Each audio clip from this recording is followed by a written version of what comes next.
ഇന്റലക്ച്വലാണ് ജിതു കൃഷ്ണമൂർത്തി എന്ന് പറയുന്നത്. അദ്ദേഹം പറഞ്ഞു, I am a simple human being. I am എന്ന് പുള്ളി പറഞ്ഞ നമ്മൾ എന്താണ്? We are what? A very simple human being. Then I am identified with a nation. ഇപ്പൊ എന്തായി? I am Indian, I am Pakistani, I am European. Now I am ready to kill someone because I am identified with a nation. Otherwise, who am I? I am a simple life. Then I am identified with a religion. I became Hindu, I became Christian, I became Muslim. Then again I am ready to kill others.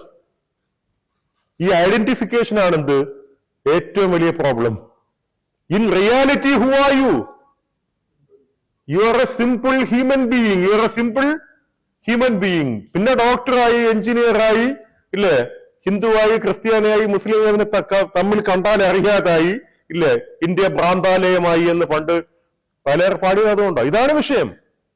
Identifying. അപ്പൊ അയാൾ പറഞ്ഞു, this kind of identification is only A verbal reality. Only A verbal reality. ഇന്നിപ്പോ ജനിച്ചത് ഇന്ത്യയിലായിപ്പോയതുകൊണ്ട് നമ്മൾ എന്തായത്? Indian ആയത്. പാകിസ്ഥാനിലായിരുന്നു എന്തായിരുന്നു? പാകിസ്ഥാനി ആയനെ. ഇപ്പൊ ജനിച്ചു പോയപ്പോ എങ്ങനെ ഹിന്ദു മതത്തിലായതുകൊണ്ടാണ് എന്തായത്?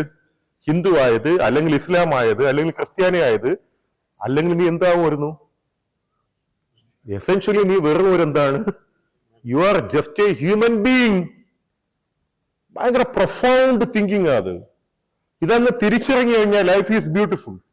ലൈഫ് ഈസ് മറ്റൊന്ന് നമ്മൾ വെറുതെ പിന്നെ ഒരു സിസ്റ്റത്തിന് വേണ്ടിയിട്ട് നമ്മൾ ജനിച്ചു വളർന്ന പ്രാക്ടീസസ് ഒക്കെ നല്ലതാ. അല്ലാതെ വെറുതെ നമ്മൾ കിടന്ന് ഇതൊക്കെ കയറ്റി പിടിച്ചിട്ട് നമ്മുടെ ആൾക്കാർ തന്നെ അവിടെ നിൽക്കുന്നത്.